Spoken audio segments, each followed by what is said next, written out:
321. Hi, this is William Ramsey. Welcome to William Ramsey Investigates. On tonight's show, I have a very special guest.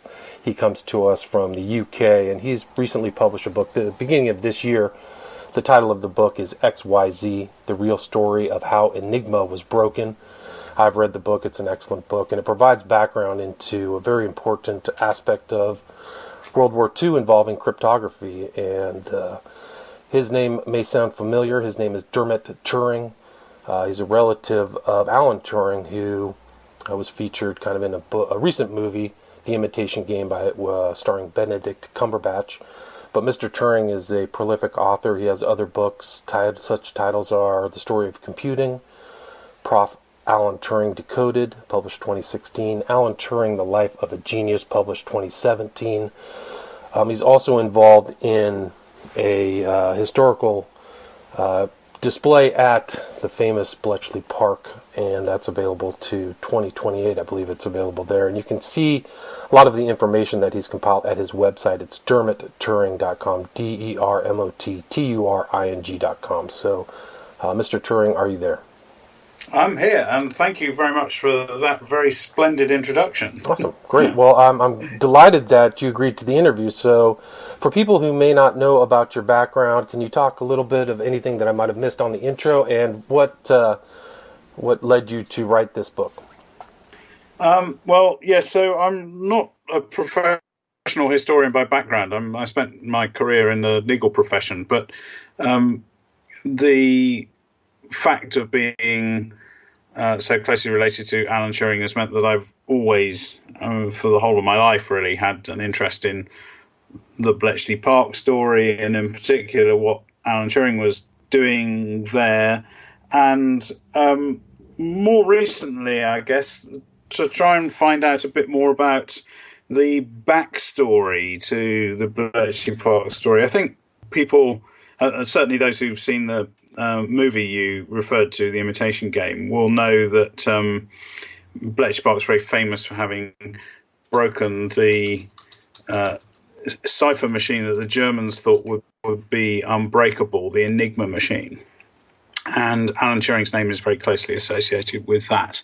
But I think what's perhaps not quite so well known from that story, and particularly the Hollywood sort of reworking of it, is that there's something sort of quite mysterious about it, which is that right up until the middle of July 1939, so that's just fractionally before war broke out in Europe, and a matter of 6 weeks before war broke out in Europe, the British code breakers did not know what the wiring inside the Enigma machine was, and without that knowledge there was no way they were going to break any single message, and certainly no way they were going to invent any amazing technological solution to the Enigma problem. And yet, despite that ignorance, within a matter of weeks after the outbreak of war, the design for Alan Turing's bomb machine, the thing that was going to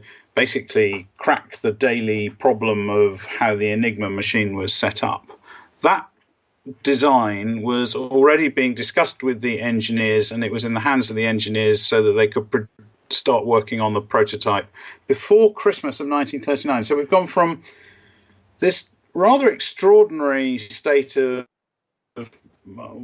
perhaps ignorance is an overstatement, but it's certainly big gaps in the knowledge, right through to having designed a war-winning tool, the bomb machine. And how did that manage to happen quite so quickly? That's a puzzle. And I knew from some of the stuff that I'd read that the Polish code breakers, whoever they were, had something to do with it. They were part of the answer. But it was really, really hard to actually find out anything about this. And I think it's the late Toni Morrison who said, if you can't find a book to read about a subject, then you have to write one. So I guess I found myself in that position personally. And you had to do a considerable amount of legwork to go and find relatives of many of these Polish, what were military officers who really started off the cryptographic research. Can you talk about your inquiries and gathering that information? Well, yeah, that was that. You describe it as legwork, but actually it's rather fun. I was given a great deal of help by the Polish embassy in the UK, who keep in close touch with the code breakers and their families. And the reason they do that is because in Poland, the achievement of the Polish code breakers, very poorly understood, very little known about outside Poland, but in Poland it's a really sort of important part of their national heritage. And so they were very, very helpful in putting me in contact with as many of the families as they knew about, which was great. So I got to meet some very interesting people. And here's where it sort of comes alive, really, is that one of them in particular has got an amazing collection of about 300 photographs taken during the war years of the Polish code breakers, and they're not sitting at desks with pencils and square paper. These are the code breakers doing stuff in their downtime, and so we've got them, playing ball games, curiously playing soccer, wearing suits and ties, which I guess is a bit unusual, but but also sort of going on outings and getting drunk and having parties and that kind of stuff. So it's great. It meant that what might have been a story about mathematicians and equations actually became a story about people. Yeah, and I mean I thought that was an interesting aspect of the book, but the Polish cryptography was very important in the First World War as well. And can you talk a little bit about the people involved in that and how that First World War knowledge went forward towards the beginnings of World War II? Yeah. So, I mean, again, forgive what sort of going to sound a bit like a history lesson, but of course, Poland didn't exist as a country at the outbreak of World War I because it was currently divided between the Austrian, German, and Russian empires. But because both Russia and Austria/Germany had lost the war at different stages, that meant that there was this opportunity for the Polish state to re-establish itself. And very, very quickly after that, sort of almost immediately after the Polish state was established in November 1918, they had to fight for survival because the Soviet Union decided it wanted to have back the bits of Poland that had been in the Russian Empire. And so this new country had to defend itself. And it very rapidly, and it won, as we know. But part of the reason that it won was that it was able to exploit encrypted Russian radio messages, and that meant that the new head of state, Pilsudski, was very much in the debt to his small team of code breakers in his military intelligence department. And that meant that throughout the interwar period, the code breakers were considered to be more of an elite unit rather than in many countries where military intelligence is kind of, if you're not very good on the battlefield, you get sent off to intelligence because you must be useless, and therefore that's the only thing they could think of that was left for you to do. Right. And so I hasten to say that I don't believe that attitude prevails in the 21st century armies, either in the United States or in the United Kingdom, but I think it was prevalent 100 years ago. Right. But that meant that essentially the World War, or possibly I should say the immediate post-World War I experience, meant that Poland really rated its code breakers and actually put them onto intelligence challenges right from the get-go.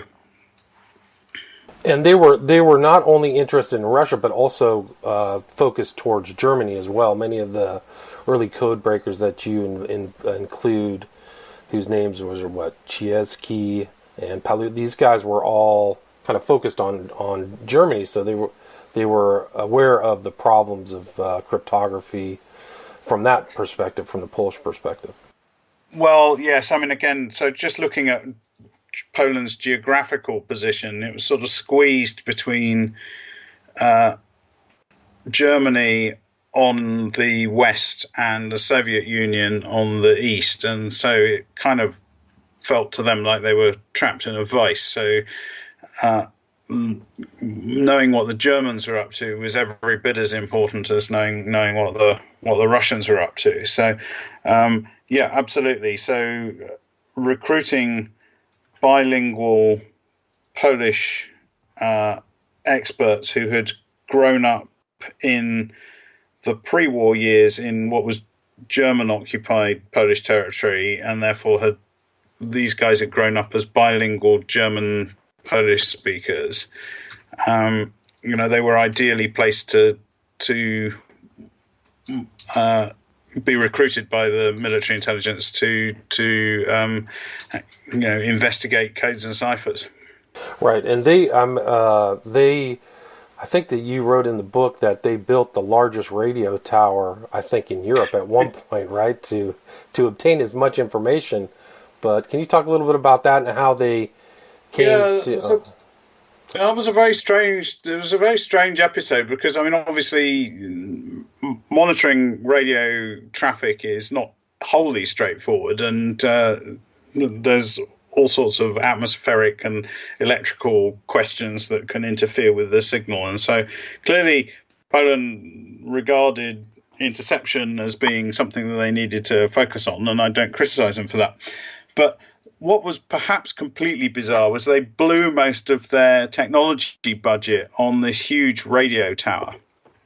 And that meant that by the time they had actually started making some progress on the Enigma problem, there wasn't really anything left in the budget to build the machinery that they needed to help them with the code breaking. So it was kind of a mixed blessing, that radio tower. Gotcha. And can you talk about what Enigma was and why it was such a difficult cryptographical nut to crack? Yeah, I mean, so in World War One, the approach that people had to sort of making codes and ciphers was quite simplistic, if you like. You typically have code books where you'd represent a word or a phrase by a 4 or 5 digit number or sequence of letters, and then you looked it up in a book to work out what the coded sequence meant. And as long as you had the book and the enemy didn't have the book, then everything was fine. Except that the World War One code breakers had managed to rebuild code books without having to capture them, and you just look at the pattern of a sentence that you can work out. You can guess what the next word is going to be from what you've just learned. So book rebuilding was quite well established as a code breaker's science by, say, 1920. But at that stage, engineering genius came in and said, well, look, we've got a better idea. If we encipher things by switching one letter for another, that can be done by a machine. And what's more, it can be done by a machine that changes the cipher every time you type a new letter.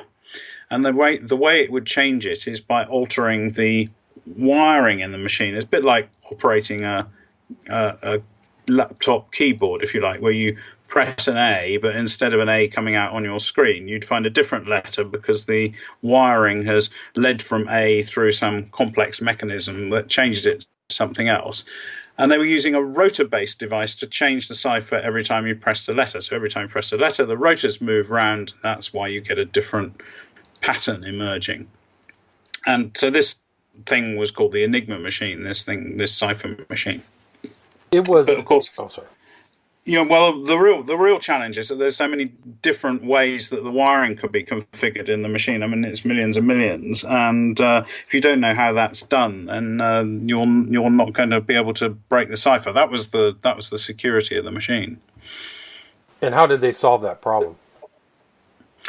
At the beginning? Well, there were two problems essentially. The first one was knowing what the wiring is in the machine, and then the second problem is knowing how the machine's set up every day. So just to try and do you a sort of a description of the Enigma machine. It's got 3 coding rotors in it, and they can be put in the machine in whatever order you like. And obviously, if you've got more than 3 rotors, then there's many more permutations that you can choose from. you've got to know which way up the rotors are, because they've all got 26 positions, one for each letter of the alphabet. So, it could be A, B, C, D, whatever, that's the uppermost letter. So you've got 17,000 odd permutations for which letter is uppermost. Then there's a thing on the front, which is the keyboard, the plug board, which is another device where you plug in wires to switch one letter for another one. And that would introduce, I think it's 150 million different permutations of the ways that can be set up. So that's pretty scary. And all of this has been changed every day on every network. So you've not only got to know what the coding rotors do, what the wiring problem is, that's your hardware problem, but you've also got to know how the machine is set up every day, which is kind of like a software problem. And even if you've stolen an Enigma machine or you've somehow reconstructed it, that only helps you with the hardware problem. It doesn't help you with the setup or the software problem. So you've basically got to tackle both of these things in order to be able to read these secret messages. Right, and that's really it. So they're changing it every 24 hours is the setup, right? I think you wrote in the intro to your book, it's 60 septillion possible combinations, so it's an immense amount. It's a ridiculously large number. That's 24 zeros after once. Yeah, it's something. I mean, I can't remember, but there's some comparative statistic about the number of electrons in the universe or something. I mean, it's something. It's a ridiculously large number.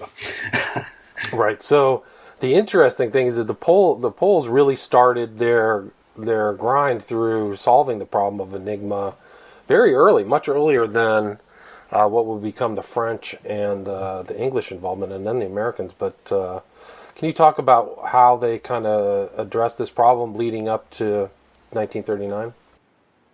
Well, yeah, I think we can look at this again in sort of two parts. The first part is a really great spy story about how some guy working in the German cipher office basically had access to the safe and would steal documents out of the safe, and he'd get paid by French military intelligence to bring them across so the French guy could photograph them, and then he'd put them back in the safe for Monday morning and thereby not get caught. So there's this whole spy story, which is it's just great. I mean, it's good old-fashioned Le Carre style stuff, except that it's real rather than a novel. Right. So that's part one of it. But then the question is, what happened to these documents? Well, the Poles and the French had a sort of liaison arrangement. And so when the Poles got hold of these documents, they put their team of German-speaking mathematicians on to trying to figure out what the wiring was in the Enigma machine. And you couldn't figure that out from the documents because the documents were just operating instructions. They weren't technical drawings at all. So what happened was there was one particular mathematician, his name was Marian Rejewski, and he figured out that he could having seen the operating instructions, he could figure out that the Enigma hardware problem was reducible to a set of permutation equations, which is sort of quite a remarkable piece of thinking to be able to visualize a machine as a set of equations. And so he wrote down these equations, and then, subject to one thing, he knew that he could actually solve them. He'd got, I think, something like 6 equations and 7 unknowns or something, and we all know that you can't solve that. You need to have one of the unknowns revealed to you. Right. But the one unknown that he thought he could guess at was how the wiring in the Enigma machine was linked up from the keyboard to the place that the electricity enters the 3 rotors. And he thought, and this was just a brilliant psychological insight by Rejewski, that he thought, well, Germans being methodical, they might have used alphabetical order for the connections. And he wasn't wrong, because when he tried that and solved his equations with that assumption in his mind, it all came out, and he was able thereby to reconstruct the wiring in the Enigma machine's rotors, which was, just as a piece of mathematical analysis, it's sort of mind-blowingly clever. Right. And he'd done that. He'd done that by probably about Easter time of 1932. Hitler wasn't even in power by that stage. I mean, that's quite a remarkable achievement. And really, only the Polish advances were just known to the Polish. It wasn't they weren't working together at that or communicating with each other at that point. So. No, and I mean, I think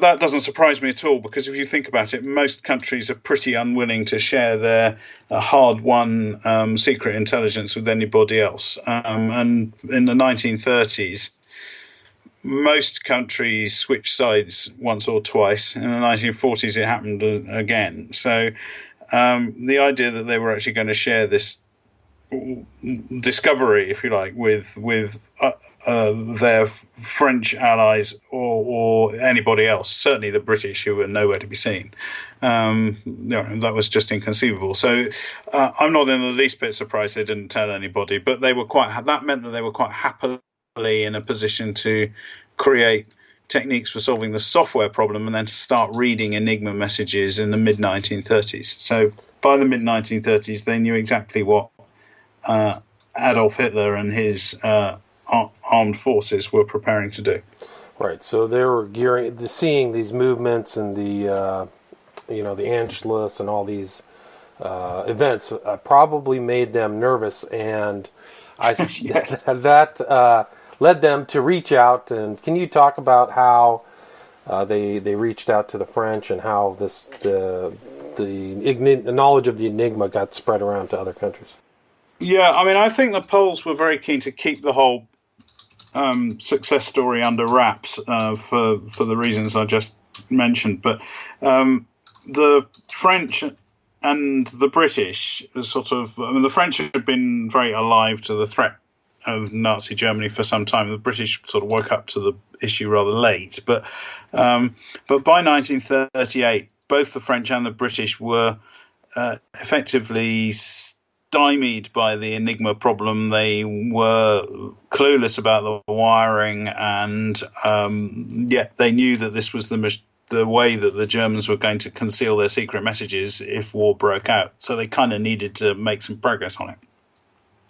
And it was the French, because of their liaison with the Poles, the French suggested that the three countries should get together and share know-how on the problem.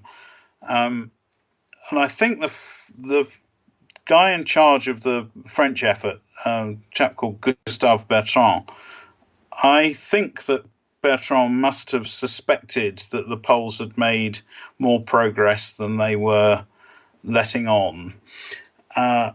And the way that he went about setting up the meeting kind of confirmed his suspicions because of the way the Poles reacted to his overture. But the upshot of it was that they started a series of three-party conferences which began in early 1939. By the time they got to the second of these conferences, the Poles, they had Hitler, just being about as aggressive as it's possible to be on their doorstep, and they also had this problem that we talked about earlier, that they'd blown all their technology budget on this huge radio mast, and they needed to ramp up their engineering capability to solve the Enigma in the form that it existed in early 1939. So I think that by that stage they realized that they could probably trade the Enigma secret for cooperation, both military cooperation with the French and engineering cooperation with the British. And so they actually told the Brits and the French everything they knew in July 1939, which was the answer to my problem I began with, which is how come the Brits managed to get from this state of what I call ignorance to building this amazing piece of machinery in such a short time? The answer is because the Poles told them everything they wanted to know. It's the most extraordinary thing, because you really don't expect people to share their hard-won secrets. And this is how you came up with the title of your book. So the references or the codes for the three parties were X for Paris, Y London, Z Warsaw. So you get the XYZ. Yeah, and that was the French. The French who said we're going to use these code letters to perhaps keep more secure our communications. I'm not convinced that was a particularly effective strategy, but okay, it might. It's kind of cool in the code breaking context that they decided to do that. Right, code. Then how was this? Can you talk about Knox and some of these other Brits and how they got advantages and how Turing got involved in the whole Enigma project? Yeah, so the British, I mean, one of the great things about this voyage of discovery has been learning about a whole bunch of really quite eccentric folk. But so you mentioned Knox. Knox was he was a veteran of the World War I code-breaking team that the British had, and by the time of the Spanish Civil War, mid-1930s, he'd been put on to the emerging Enigma problem, and he'd made some progress. There's more than one version of the Enigma machine, and the more simpler versions, he was able to find techniques for breaking them, which was a pretty amazing achievement. When he went to go to this conference I mentioned, where the Poles actually revealed everything that they knew, because Knox thought he was the world expert on Enigma, he was completely appalled to discover that the Poles knew the answer to every single question, and not only that, but they knew more than he did. And it was kind of like, having somebody lean over your shoulder and fill in a crossword puzzle for you, just when you're about to make your own breakthrough. He was absolutely disgusted by this and threw his toys out of the cot and threatened to boycott the meeting. And this was like just at the point where the Poles were about to tell even more information, and so he nearly kind of jeopardized the whole info sharing deal, which was a disaster. But fortunately, he calmed down by the second day, and they got everything they wanted to know. So he comes back to the UK, and the code breaking unit, which was then called the Government Code and Cipher School, had started hiring some professor types in particular from Cambridge, but also from Oxford. And amongst those professor types was this man called Alan Turing, which was a very unusual kind of a hire for them because he was a mathematician. And the code breakers kind of thought that code breaking was a linguistic problem, and therefore you should be hiring classicists and language professors, not really mathematicians. But because the Enigma problem was a mechanical one, they kind of thought that mathematicians might be able to contribute something to it. So they indoctrinated Alan Turing into the Enigma problem quite early in 1939. And so when Knox comes back to the UK, armed with all this knowledge that he's just learned from the Poles, he sits down with Alan Turing and they start working on the Enigma problem together in earnest. And so that's really when Alan Turing's involvement with the Enigma starts to take off. And as I mentioned, it's only a matter of, by this stage, war breaks out only 4 or 5 weeks later. So from that point on, they're all transferred physically to Bletchley Park, which is the war station, and they're working on the problem, full time from that point on. And Turing was relatively young at the time, 27 years old, but his famous paper had been published 3 years before. It was on computable numbers, right? So he had this foundation of not just math, but also the idea of using mechanical or machines to help in solving mathematical problems. Can you talk a little bit about that? Yeah, and I think that all started. You mentioned his paper, but I think after he'd written that paper, he came and spent 2 years at Princeton, and I think while he was there, he was very focused on practical applications of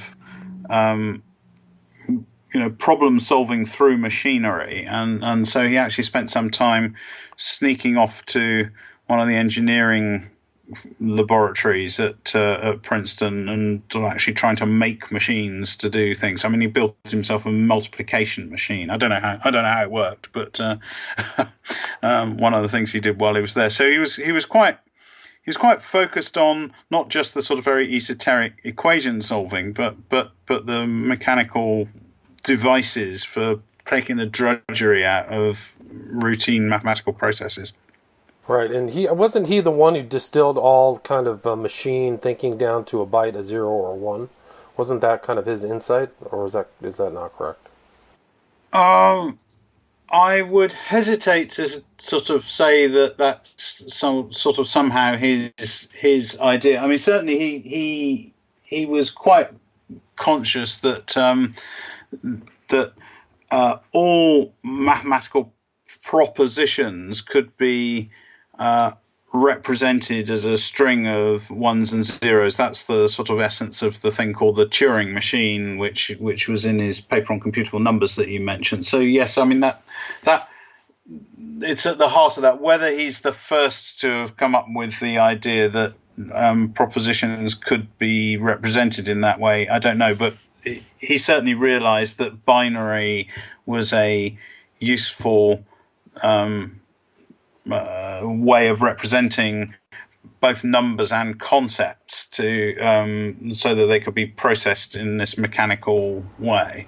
I mean, it would certainly be wrong to say that he invented binary. I mean, but that wasn't what he was saying. Well, no, just like the application of binary. But he, I mean, when really the invasion of Poland happened, a lot of things changed. And can you talk a little bit about how these crypto analysts kind of made their way to the West? Yeah, so we've got this bunch of Polish mathematicians who, are really the Enigma whizzes. When Poland got invaded, they very rapidly lost the war with Germany, and it didn't help that they were invaded pretty much simultaneously by the Soviet Union as well under the Molotov-Ribbentrop Pact. So the Polish codebreakers, along with chunks of the Polish army, escaped from Poland and reconstituted themselves in France. The codebreakers got essentially rescued by Gustave Bertrand, the French guy I was telling you about earlier, and joined his French code-breaking unit just outside Paris as soon as they got to France. And so what they were able to do is basically continue the code-breaking fight against Germany by becoming part of the French code-breaking team that was still liaising with the British. So we recreated that sort of XYZ, I've forgotten I'm talking to American audience. XYZ triangle was reconstituted, notwithstanding the defeat of Poland, which was, again, that was pretty productive. In the early part of 1940, the three teams together were producing intelligence based on the Enigma decrypts that they were able to read, which should have helped the French when France got invaded by Germany. There was just a bit of a problem getting the French military to wake up to what they were being told. Yeah, I mean, I think there's an interesting part of the book on Chapter 7 where you talk about how the Enigma was actually covered up and called Boniface or Boniface, and so even the high command didn't really, or the general staffs of France and Britain didn't really warm up to what they were being told. Yeah, well, this was the problem, that everybody was so hyper secret about the source of this special kind of intelligence that they didn't want the knowledge that we could read enemy codes and ciphers to fall into the wrong hands. So they came up with a cover story that this priceless stuff was being produced by a spy called Boniface, or spelt Boniface, but I think they pronounced it Boniface in Britain anyway. But of course, military men are not stupid, and they realised that, well, anything that's come from a human source is likely to have a degree of unreliability. And some of the stuff that was coming out of signals intelligence was so so different from what they were themselves expecting that they thought, well, frankly, this spy, he obviously just doesn't know what he's talking about. Which obviously wasn't true, because it was the spy was the enemy himself. But right. But they didn't know that. So I think, yes, you're right. I think they can be forgiven for not reacting quite as well as they should have done. I mean, all that changed after the intelligence departments got understood better how to package their product. Then they let some of the senior generals and admirals in on the secret, and so it was therefore given a much higher degree of weighting and credibility than it had before. Yeah. And the Bertrand you mentioned, I think he wrote or said that he had been feeding sweets to swine. So I thought that was interesting. And Ian Fleming kind of pops up at that time. But on the subject of secrecy, much of this story was kept secret for a variety of reasons. Can you talk a little bit about that? Clearly it was appropriate to keep it secret even after the end of World War II. Not just that there had been code-breaking successes, but most particularly the knowledge about how the Allies had gone about breaking codes, because that was still of, particularly as we entered into the Cold War phase, then that was still very current knowledge and of great importance from a sort of national security perspective. So I fully understand that if you left Bletchley Park or you left one of the US code-breaking agencies, on pain of death, you had to keep the secret. But secrets have this sort of habit of not remaining secrets forever. And I think dribs and drabs of information started coming out in the 1960s and 1970s about the fact that, during World War II, we might actually have been able to break German and Japanese cipher messages. And eventually the balloon just burst with the publication of a book by a guy called Frederick Winterbottom in the UK, who had an association with Bletchley Park, though he was actually an intelligence officer rather than a code breaker. When his book came out, there was a huge sensation that Bletchley Park had broken German codes, and in particular broken the Enigma cipher machine. And once that genie was out of the lamp, then it was kind of impossible to get it back in again. What was really bizarre, though, is how the British and American authorities reacted to this. And they were kind of in denial about some of it. And they said, well, okay, now it's known what happened, then we can release people from their oath of secrecy. But to the extent that all they do is just say that they were at Bletchley Park, and they can now be proud of their service. But that was kind of a bit weird, because there were some people like Gordon Welshman, who was Alan Turing's collaborator on the bomb machine. He was in the US and he wanted to write his memoirs. He was in his mid-70s at the time. And he wrote his story of his experiences at Bletchley Park. And that included explaining how the Enigma problem had actually been solved. Now, he's doing this in 1983 or 84. Okay. The war's been over for 40 years. Nobody's been using an Enigma machine since time immemorial. And yet he is sent what feels like a school report by the head of GCHQ saying, "You ought to know better." And he's had his US security clearance removed. I mean, this is a guy in his 70s. I mean, it's completely bizarre. He's had his security clearance removed for talking about something that has been obsolete for decades. And I still find that sort of very peculiar and difficult to understand.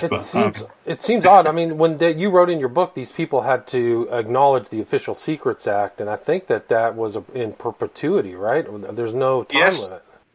No time limit. But the way the Welshman was sort of hounded at the end of his life seems to me to be, grossly unfair, because this is a guy that ought to have been given a medal for being a national hero. Right, and it seems like the untold story of Alan Turing has probably only been publicly recognized for the last 2 decades, if that. I think that's probably right. Yeah. I mean, it's pretty remarkable. We are at 40 minutes, Dermot. Do you have anything else you'd like to cover, or anything that we missed? I mean, congratulations on the book. It's a superb book. Well, it's kind of you to say that. I think the one thing that I hadn't really quite expected when I embarked upon this mission was to discover that there was this extraordinary sort of Le Carré-esque kind of spy story component to it. And I'd imagined that writing about code breaking would be sort of quite dry and a bit technical. And to discover that actually it's about people being robbed at gunpoint on mountain passes in the middle of winter, and it's about people smuggling documents over borders, wrapping them in greaseproof paper around salamis. That kind of stuff I'd never expected to come across in this, and it's great fun. So I hope that the story is appealing to people who may think that code breaking is something for mathematicians and boffins. Great. And again, your website is dermotturing.com, DermotTuring.com. The title of the book again is XYZ, the real story of how Enigma was broken, and it was selected as one of the best books by Nature in 2018. So again, Dermot Turing, thank you very much. Well, thank you for having me. All right, have a great day.